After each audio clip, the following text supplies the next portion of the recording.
He's The Subtle Art of Not Giving a Fuck. He wrote that. Oh, yeah. And he said, anything worthwhile is going to require some degree of pain and struggle. Mm-hmm. And I love that, because when I first got into podcasting, I used to write music, and with that I sort of already had gone through a number of years of the sort of the honeymoon stage, moving into understanding that this is difficult given the fact it's got a business out to it. I already understood that was part of the game, but there was a new hurdle for me to get over when I first started podcasting, because when I decided, you know what, I'm going to go for this, I don't want this to just be something on the side, I want to really put something into this, I became aware of the fact that, I shall lay some foreground first. I started to experience quite a great deal of stress, because I knew that I had deadlines to meet, I had a lot of work to do, I had all of the concern that comes with the podcast itself. I remain open to the fact that I do struggle with communication. I find it quite daunting, and as a result of that, consistently doing it obviously poses its own challenge.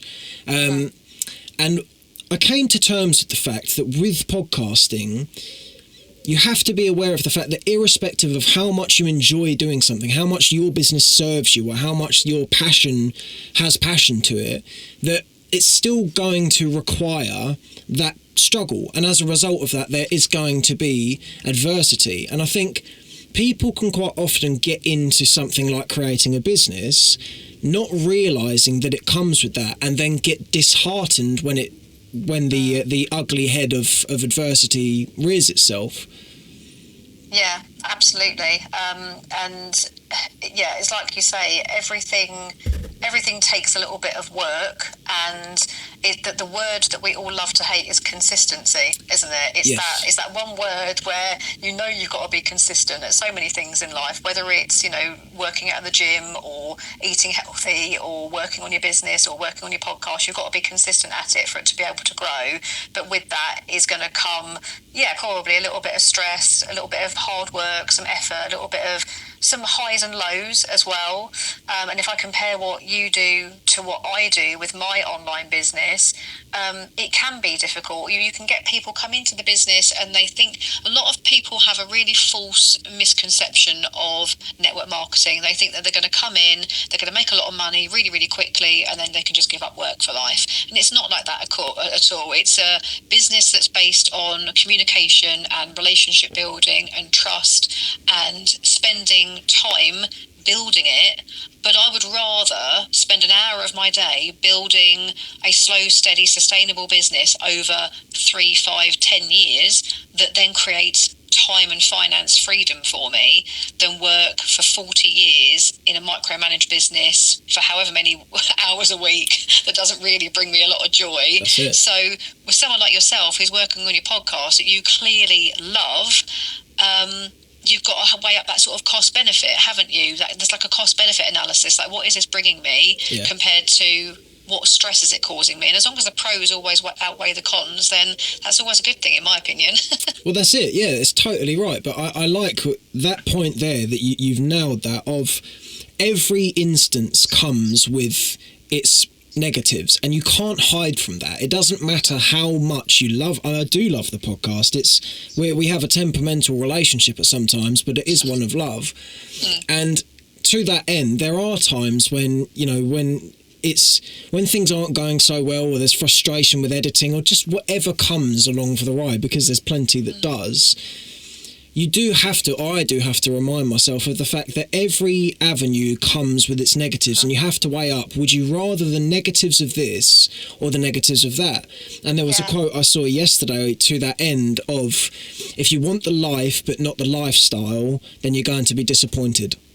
Yeah, absolutely. And I think that a lot of our, I don't want to say failures, but when we do have those struggles, when we hit those walls, you feel like things aren't going well, or things just seem to be going wrong, your business isn't moving forward, content for the podcast isn't going right, or whatever, you always have those struggles and those little times where you question, can I do this? Do I really Yeah. want to carry on? Like, is it worth it? And then you have to realise that all of those struggles make you a stronger person. And there's normally a learning opportunity in there as well. Like, okay, well, why did that not work? Why has that gone wrong? Some people would focus on that and go, oh, well, I'm just crap. I'm going to give, I don't know if I'm allowed to swear on this. You can swear, I'm please. just going to give up, rather than, okay, why didn't that work? What can I do to change it? And then learn from it and move on. How much do you value experience to that end?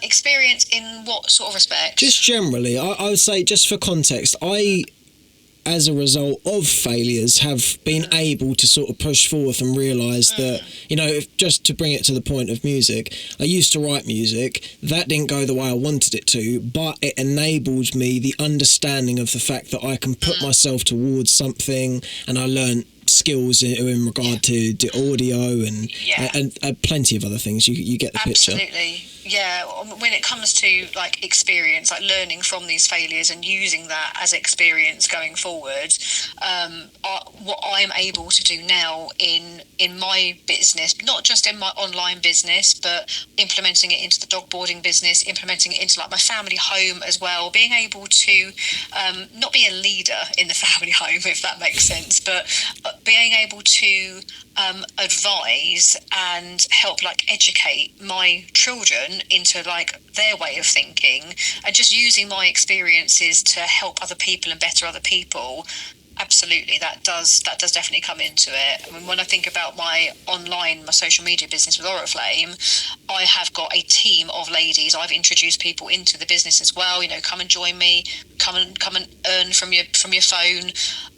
There are times when they will feel the struggle as well, and the times like they want to quit. And now, because I've already been there and done that and got the t-shirt, I can be that leader that goes, okay, this is how I got through that. This was my experience of it, and this is what we do to move forward and get past that. So how long have you been working on the business then? 3 years this year. Oh, yep. You are a good way in which case. Yeah. So so I've got through that kind of that excitement of starting the business, and the first year really building and growing. Second year grew even more. This third year, if I'm honest, has kind of plateaued a little bit, but I'm okay with that. I understand that it's not really possible to just grow and grow and grow and grow every single year. It's going to come with growth and plateau and growth and plateau, and that happens in anything. How does that come out in your day-to-day sort of managing of the... Because for me, I do find I have to sort of temper the annoyance of the plateau. How do you, on a day-to-day basis, when, say, things aren't going as well as you'd like them to, how do you manage that? What's the mental scene like? That for me is just leaning into personal development. I will listen to podcasts. I've got loads of books on my bookshelf, particularly ones that are business based.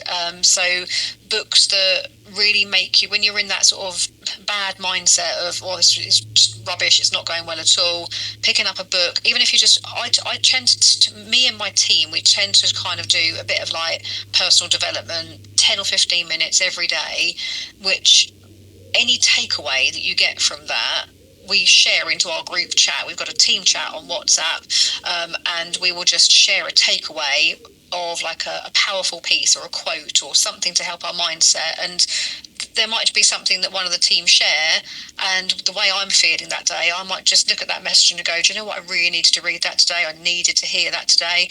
And so we have that kind of, you know, relationship and working relationship as well. So personal development books are big on my list of things to help me through tough times. I like that. Yeah, so it's leaning into the problem by armouring yourself against it. Yeah, exactly. Or anything. I love listening to these speakers and all their words of wisdom, and I will listen to people and go, how can they just get up on stage and talk like that and sound so powerful and preach to people like that? But that they're good at what they do, and we need that in. Years ago, before I started network marketing, if someone had said to me, you need to lean into personal development, I would have gone, no, I don't. There's nothing wrong with my life. I'm absolutely... Yeah, I needn't develop. But it's one of those things that you don't realise how much you need it until you start doing it. And then you'll just read these books and listen to the podcasts and you'll just go, wow, why have I not started listening to this and bettering myself until now? Because it's definitely made me a better person. Personal development, 100%, hands down, has made me more understanding, more patient, better at life, better at business, better at being a mum, better at being a wife. Helps in so many ways. 100%. I think it's there's no one that this path does not suit well. It's impossible for anyone to stand in front of me and say, do you know what, I'm personally developed to the extent where I can stop now. It doesn't exist. And that's it. That's a good thing. There's always growth to be found and to be made. Yeah, definitely. Yeah, always growth to be found. Even when you think that you know it all, or you've done it all, or you've seen it all, you haven't. There's still always something to be learning. And I think that there's a difference between like learning too much. You know, there are people that will just do all the learning and take no action, and there are people that will take all the action and do no learning. But you've got to have a nice balance of both. Yeah, it's funny you say that, actually. I've got there's a book I read each day called The Daily Stoic, and it just gives me a quote each morning with an explanation of the importance. And I believe I heard, I can't recall it because I'm not smart enough, but I'm sure it was Socrates talking on that point of there's only so much reading that you can do before you must act. Yeah. And that's very true. But I would say contrary to that Socrates, if you don't do the reading, you don't understand that you need to act. Mm-hmm. And there's a effect that I consistently call on. It's called the Dunning-Krueger Effect. Oh, I've not heard of that. It's a sort of phenomenon that the more you learn, the more you realise you don't know. Okay, yeah. And I agree with that. I like that. And it's nice because I think so long as you frame it well and you don't do the whole self-improvement chastising, you can realise that there's so much information and so much growth to be found that you are yet to have the privilege of acquiring. And that's lovely. Yeah, definitely. I like that. I've not heard that one, and I will go and look that up. Dunning-Krueger Effect for those that want to. Do you meditate? I do, yes. Part of my morning routine, which I must admit I haven't done over the last week or so. Not for any real reason. I just haven't felt the need for it. But I have got into a long, well-established morning routine, and I do notice actually when I don't do it in the mornings, I'm probably less productive as the day goes on. I do find that how you start your day will definitely shape your day. That's another good quote that I like. And I will tend to get up at 5:30 when the family are all still asleep. I come downstairs, I put my little Himalayan salt lamp on. I've got my little feng shui corner in the lounge. And I do 10 minutes meditation, 10 minutes visualization, and then I just write some positive affirmations of what I'm going to sort of hold on to through the day. And I just find that starting my day in that calm way gets me in a good mindset, and then I can just face the day ahead. I'd like to borrow into those second two with you, because I think a lot of people throw those two out but then don't ever really explain what's going on there in a way that's applicable for other people to take. So talk to me about the visualization and the making of the points. So visualization for me is about so it's probably going to mean something different for me as what it would for other people, but for me, from my own personal use of it and my experience, is it's about getting emotionally congruent with my goals and what I want from life. So really attaching yourself emotionally to what you want. So I will do a guided visualization just from YouTube or something. Someone will talk you through what to visualize, and it's all about like close your eyes, really invest in it, and think about what you really want. It's picturing yourself like you've already achieved it. It's me having already taken my kids to Disneyland, Florida. I know what rides we've been on. I know what souvenirs we've got. I know what airline we've flown with. It's about me and my husband going back to South Africa and doing our honeymoon all over again, but to slightly different places. And these are things that I can't quite afford to do yet, but I know that if I continue this visualization practice, because you get to almost feel the experience, and I know there'll be people that listen to this going, what a load of mumbo jumbo, because I used to be that person as well. But really leaning into it and visualizing what you really want, like you're already there and you've already lived the experience, it then just makes you so much more aligned with your goals that you sort of set back and you go, well, I can't physically not work on my business today, because otherwise I'm not going to get that, and I want that. How does that make you feel when you think about it now, that feeling? Emotional, actually, yeah. And when I first started doing this, I was in tears all the time. That's good, because to get so connected to what you really, really want and desire most from life, and it's not always about the materialistic things, you know. For some people it might be a big house and a big car, but for me it's about experiences and making memories with the kids and things like that, and to think about already having done that and what that might feel like, that makes you really emotional. And that's what I mean about getting emotionally connected to your goals. Yeah, I like that. I'm gonna riff slightly here on a point that I've been thinking about for probably a number of years now in development, of exactly what you've just said there, that when people switch on to the idea that they want to progress themselves, they want to increase their finances, and as a result of that up their quality of life, the importance, or the emphasis rather, is reliably placed on the flash set of wheels and the 6-bedroom house. I do think when people sort of refute against that and say it's not about the materialistic things, I agree to a partial extent, and I shall outline why.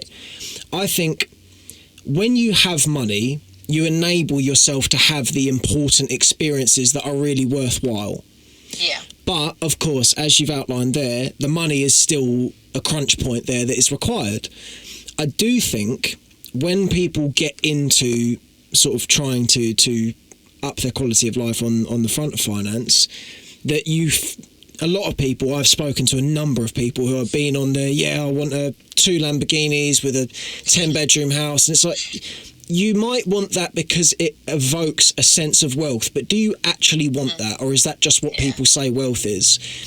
And I remember a few years ago I outlined what I would like my house to look like and what I'd like to come with it, and I looked back probably 2 years later and I thought, I don't care about any of the things that are on here.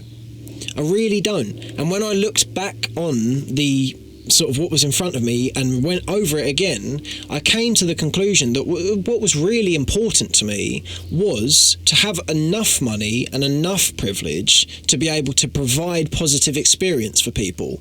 I didn't care about the car for the sake of the car. I cared about, a sort of derivative, I suppose, is if you had the car, then you had the money to provide a better life for people, but it wasn't actually the car that was important. Yeah.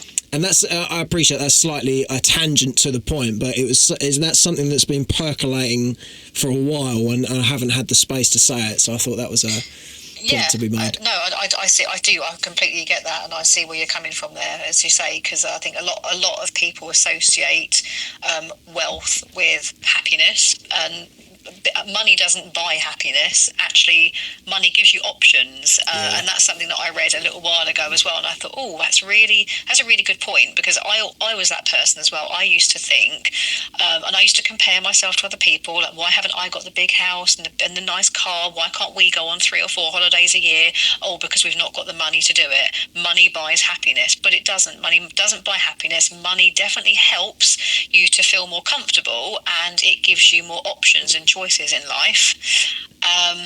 But yes, it's definitely, for me, it's not about any of those materialistic things. It's about the experiences, and it's about like creating your own like memories, like making memories and spending the quality time. It's not the what you've got, it's the who and the when and the where you share it all with. And I think coming back to what you were saying at the start of this podcast about excuses, many people making excuses not to do X, Y, and Z.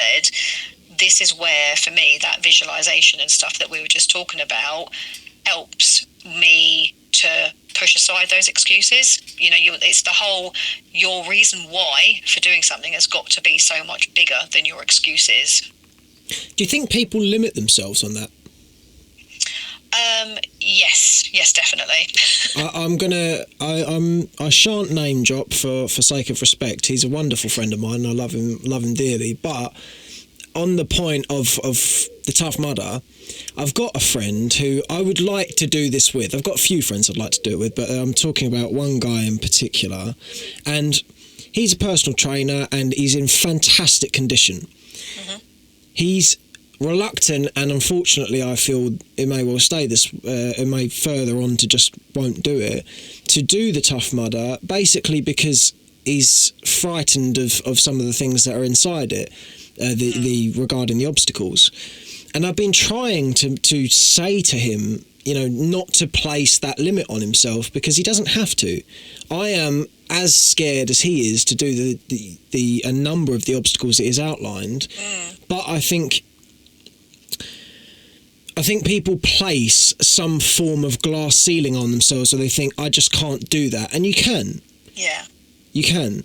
And you can do anything. You can do anything. It's all about mindset. I think that obviously with some people with obvious limited mobility issues or disabilities and things like that, of course, you need to remove them probably a little bit from the equation, especially when we're talking of Tough Mudders. But with your ordinary kind of like able-bodied person who can take part in something like this, particularly someone that's already in pretty good shape, that purely comes down to mindset. Yeah. It's that whole, I can't do it, but actually if you swap that mindset around to I can do it, then everyone can do something like that. There's people that see things like this as a risk and shy away from it, and there's people that see it as a challenge. I'm that kind of person that would go, right, bring it on, show me the challenge, and how damn good will I feel at the end of it when I complete it. Like, that sense of pride is going to be worth more than the excuse of, don't think I can do it. Absolutely, yeah. And I like I like that you've used the word pride as well, because I've recently have refuted or disagreed with the idea, because pride is one of the 7 deadly sins. Mm-hmm. And I've never understood that, because I don't understand why you should not hold pride within yourself. I think so long as it is tempered as humble pride, and that you're just pleased with what you've done and you're not degrading anyone else for not doing it, then I think pride is a good thing. And I think pride's actually a tool to that respect, because this is something I notice is when people are progressive and productive and go-getters and want to really make something for themselves, they're very reluctant a lot of the time to congratulate, because I feel there's, from my experience at least, I think if you congratulate, you almost feel that as like you're taking your foot off the gas slightly and you want to keep pressing down. So let me just not provide myself with that praise, and then I can just keep going. But if you don't provide yourself with the praise, then at some point or another, you probably won't be able to keep going, because it will just become, it will feel somewhat futile. You think, I'm doing all of this good stuff for myself and I don't even care. Yeah, absolutely. I think that pride, yes, it is important to be proud of what we do and what we achieve. And as we were saying, like all the little wins as well along the way. I guess there are people out there who can be a little bit too show-offy when it comes to pride. Maybe that's why it's one of the 7 deadly sins. I don't know. But I guess some people could let like the success and the pride and that go to their head a little bit and feel like they're better than somebody else.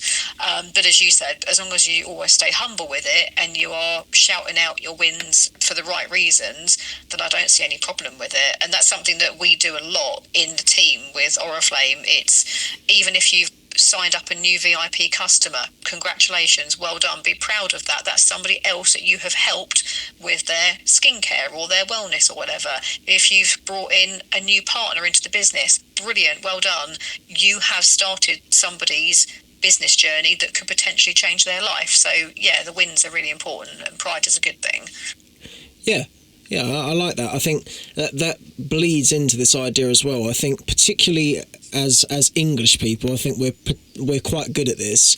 We assume that if someone else is successful or someone else has done something good, that takes away from us, and it doesn't. There's plenty of cake to go around. Everyone has the license to be successful and to enjoy, and I think part of the sort of derivative of that degrading of being proud of yourself is people assuming that if you're doing well, that you're doing better than them, and that's pushing them down, and it's not.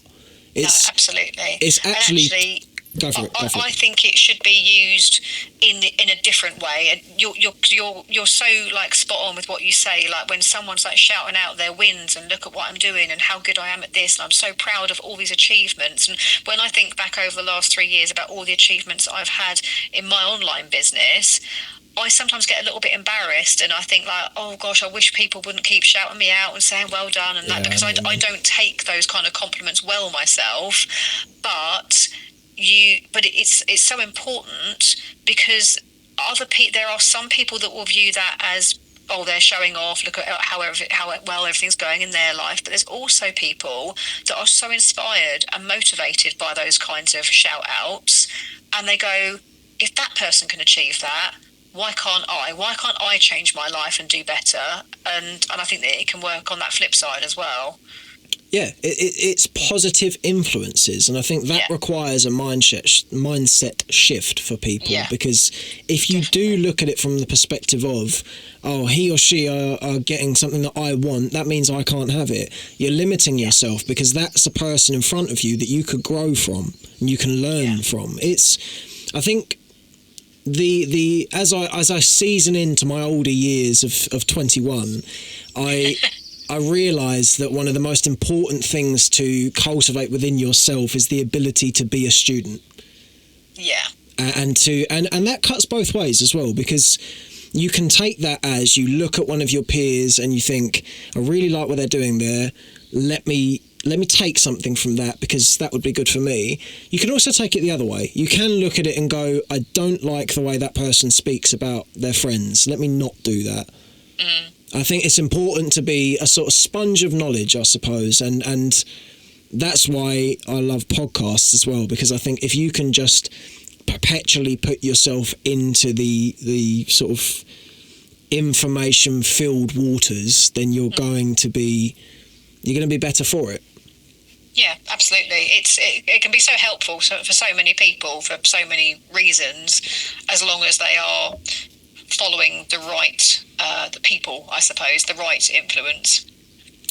Yeah, I mean, I can think of a few names off the top of their head that might not instantly constitute the right influences, but fortunately, I think a lot of people who are on this train of sort of self-improvement, productivity, are, in most part, feeding into some very positive influences, and that does.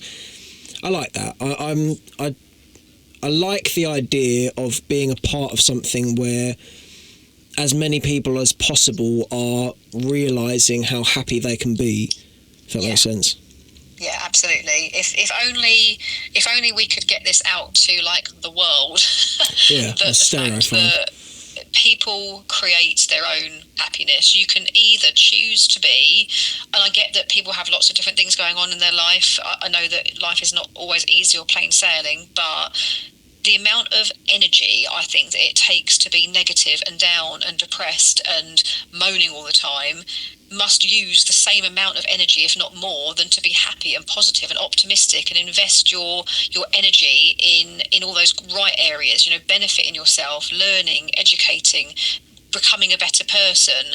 And that's a choice that people have to make. 100%. And unfortunately, there's a lot of people that would just prefer to sit in that pit of, well, this is just life. Things aren't going to get better. This is just how it is. When actually, if they just picked up a book and read 10 minutes a day, that could start to change their life. Yeah, that's something that I continue to bang this drum, and I'm glad you said that, because I think the benchmark for improving your quality of life and thus your happiness is actually quite low.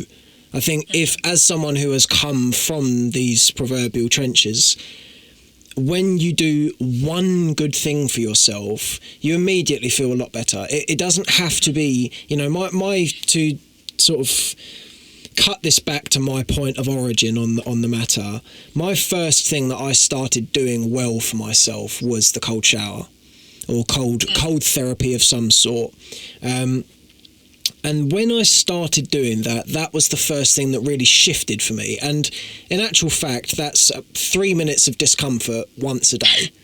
Yeah. And it's when you put it into that perspective, it's nothing. But it opens you up to such a vast array of good feeling. And as you say, it is that simple in many respects. I think you can pander sometimes, or I am what would be the word? I'm a culprit of pandering to, maybe it's not always that easy, but in many respects it is. Just try, just do it once a day. And I think I'm going to bring this back to the point of consistency, and I'm going to tie it with a quote. Do you know who Joe Rogan is? I recognise the name. He's like the godfather of podcasting. Yeah. He pretty much made it sort of the scene that it is now. Okay. And he rehashed a quote on the point of consistency is like building a mountain with layers of paint. And I love that. I think of that very often when it comes to when you're doing the small things, you can lose touch with the value of it until you look at how many times you've done something, how many hours you've put in over the course of 3 years, and then you look and you think, wow. Because an hour on its own is manageable, and you think, that's good, that's good, but it's an hour on its own doesn't do a lot. But an hour every day for 3 years does a terrific amount. Yeah, and I think definitely. There's sort of, I'm going to tie a bow there as to not confuse the point of, when you do one good thing for yourself, that's wonderful. When you do one good thing for yourself every day, that's progress. It really, really brings me back to a fantastic book that I read a long time ago called Atomic Habits. What a wonderful book. James Clear. I don't know if you've heard of that one. Yeah, it's a good book. A brilliant book, yeah. And he focuses on just that, changing one small thing. Do that one small thing, do it every day, do it well, and then build on that, do another thing. And for someone that's you were saying about your tough mudder and trying to figure out like how to fit all that in, even if that starts with going out for a walk for half an hour each day, which you wouldn't do before, and then build on that from there. It's just changing those little things each day, isn't it? It is. Yeah, it is. I think I might have taken that to the nth degree on Monday. I decided on Monday, I thought, I was on the bus going into the gym, and I thought, if I don't take action on this I've become a bit obsessed with the idea of the Tough Mudder, because I heard a few people talking about it, and I thought, I could do that. And then I thought, I really could do that. And as a result of sort of continually thinking about it, then I decided, let me try and see if I can bring some other people in, because I know it'll be good for them. And then on Monday, I thought, if I don't make the leap here and go, right, I'm doing it, you either do it with me or you don't, then it's not going to happen. But I think I may have taken it a touch further than the 30-minute run. I did my first ever half marathon on Monday. Oh, nice. Congratulations. My calves are feeling it today. Yeah, I bet they are. I used to be a runner, so I can empathise with that. What stops you running? My hips, actually. I was a ballet dancer for years and years, so I've got slightly dodgy hips anyway. And I used to do 10k and half marathon was my sort of like perfect distance. I used to love halves. I did Brighton Marathon a few years ago, and that just absolutely did my hips in. So I've not really run since.